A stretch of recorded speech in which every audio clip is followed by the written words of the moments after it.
It's time for your daily dose of all things Chicago sports. This is the Daily Score. Now, here's your host, Mark Grote. Coming at you live from Westfield, Indiana, site of the Bears and Colts dual practices. The two teams just wrapped up their practices on Wednesday and Thursday, and now they will play a preseason game on Saturday in Indianapolis. The Bears and the Colts. The Bears playing in their second preseason game as they do it on the road for the first time in the preseason. Let's get right down to business, though. We learned something from the Bears head coach, Matt Eberflus, specifically when we asked him about his playing time. That is Justin Fields' playing time for Saturday night against those Colts. He's not. He's not playing. No, he is not playing. And the selected starters that we have are not playing in the game because of the work we've done here. We decided that last night, and that's what we're going with. So we'll get a lot of great opportunity. I talked to the backups just now and last night about the opportunity they have ahead of them getting all these reps. And it's going to be a great opportunity for those guys. Yeah, the joint practices, that's not something that we'll always do. I can't say that, but it's something that we're doing this year, and that's what we thought was best for our football team at this time.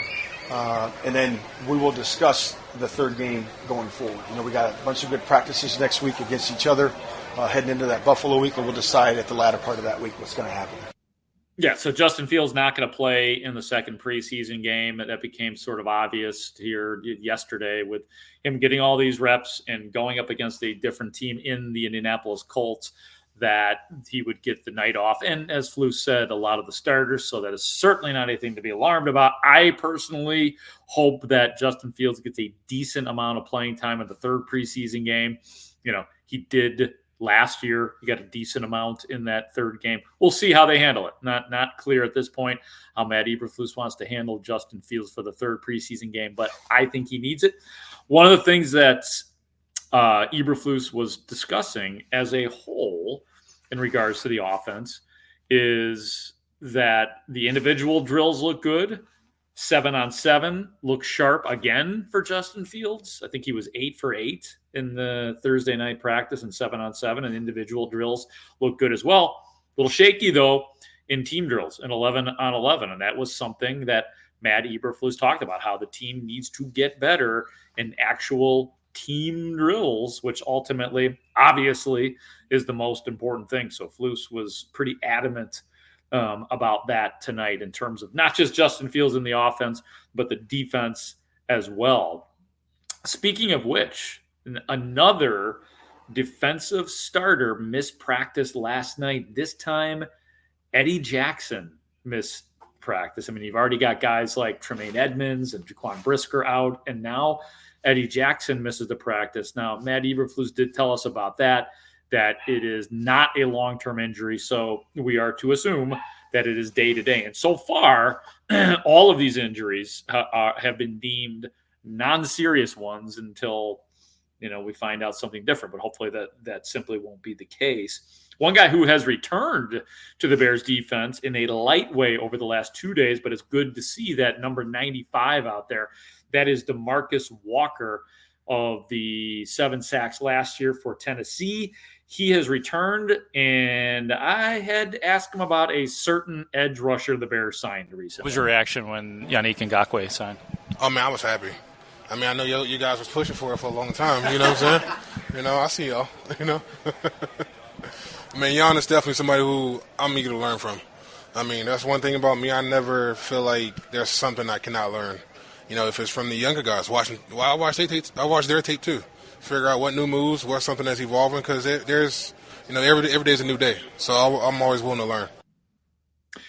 I thought it was interesting. The more I thought about that answer from DeMarcus Walker, when he was kind of saying, I see you guys writing about that. That's a little point of pride. DeMarcus Walker is here to play defensive end for the Bears and sack the quarterback. And we were pretty restless about the idea that the Bears needed to sign another defensive end to go with the guys that they have already, because there's just not a lot of depth or guys that you could plug in and count on to get to the quarterback. So I thought about that from his perspective.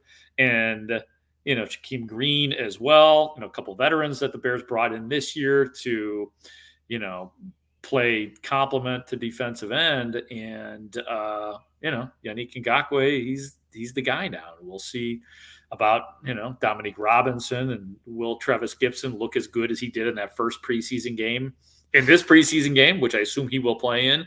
And then once the season starts, assuming that he does make the team. But I did think that was interesting. One other thing from DeMarcus Walker, there were more skirmishes in the practice on Thursday. Nothing that got out of hand. I didn't see any punches thrown or anything like that. Just normal, hold me back kind of stuff. But I thought that DeMarcus Walker was pretty honest about why this kind of stuff happens when you get two teams together. Here's DeMarcus. I don't know, man. I guess when you got a lot of guys, battling and a lot of, testosterone, it just happens.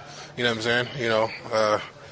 I was wondering if a bunch of, tech guys, if they had this type of atmosphere, would they have the same type of results, So I don't know, man.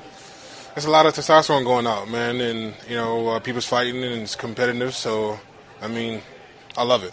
You know what I'm saying? It give you the juices flowing, and I'm excited that, at least, the guys come out healthy. Yeah, I love that he asked about, if a bunch of tech guys would get out there. Tech guys scare me, though. Like, if they were out on the field and in the skirmish, I think they would just be condescending to everybody, wouldn't they? Tech guys? Move? Yeah. But, yeah, I guess, testosterone and a bunch of guys, a bunch of competitive, really strong dudes out on a football field who don't play for each other or are on different teams. Of course, you're going to get that. It's just the way it is. That's to be expected, as long as it doesn't get completely out of control, like we've seen with other teams, and we've seen with the Bears in the past too, when things have gotten out of control as well. What else do I have? Oh yeah, a couple other things. Cody Whitehair missed the practice tonight, or he was in there early and then apparently hurt his hand. And we've been kicking this around, like, who is the Bears' backup center if Cody Whitehair goes down? Well, we had to find out last night, and it was old Doug Kramer from Illinois, who was a later round draft pick of Ryan Poles last year. So he's playing in his second year. And, he seemed to comport himself just fine. Matt Eberflus said nice things about him. But I don't think you want Doug Kramer starting at center over Cody Whitehair. So hopefully he's going to be okay. For the record, you're like, what about Lucas Patrick? Hasn't been practicing. He was in shorts and a T-shirt. Does not give off the indication of a person who is going to be playing much. I'm just saying, Ja'Tari Carter continues to play a big role. Nate Davis was out there as well, but he's in ramp-up mode.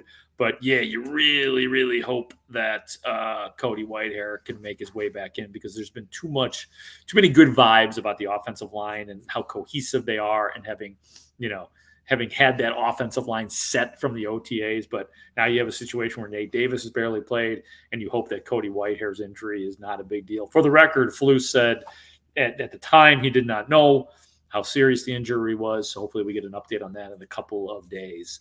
Last thing I have for you is my guy, Teven Jenkins. Teven Jenkins talking about, tonight was a rough night for Justin Fields. And the question that Teven Jenkins was asked, what is Fields' demeanor when things are going particularly well? What's he like in the huddle? What's the offense like? Here's Teven Jenkins. It's not even only up to Justin. It's anybody can do that in the huddle. Anybody can do that. But to answer your question, Justin himself, I say he's the same, but, he tries to motivate us to get going. He knows we need to pick it up. We know we need to pick it up. In the huddle, it's not only Justin doing that, because, you have 1 out of 11 people on the field being littered. You ultimately need to have more than that. Yeah, and we heard similar things from Robert Tonyan, Bob Tonyan, as they call him out there. I don't know if I'm on a Bob basis with him yet, but I think eventually I'd like to be able to have that moment in the locker room when I go up to Robert Tonyan and I say, hey, Bob, doing okay, Bob? Okay, Bob. But anyway, Robert Tonyan said, look, it's not, that Justin Fields got enough on his plate. He doesn't have to be the vocal guy. I think that's something that he's got to raise a little bit, and he's got to be like the dominant voice. But, as Teven Jenkins was indicating right there, it's got to be everybody. But, Justin Fields is your starting quarterback, so everybody's going to look to him, and everything starts with Justin Fields. And you know that, I know that. We all understand what is going on with Justin Fields, and we're all looking for that next level out of him in every way, shape, and form, whether it is leadership, downfield passing, short pass, whatever the case may be, ball protection. We're all looking for that next level out of Justin Fields. That is going to be it. Again, no Justin Fields playing on Saturday. Bears get a day off on Friday. And I'll be reporting from the game. Hey, Justin Fields or no Justin Fields, I will be in Indianapolis on Saturday reporting. You could get my reports on Twitter, as you see up on the board, at Mark Grote Sports. I'm also on Instagram. I like to hang out there as well, at Mark_Grote. Appreciate you guys listening. Appreciate you guys watching, and I'll talk to you soon. For Ray Diaz, our executive producer, I'm Mark Grote, and I'll talk to you guys soon.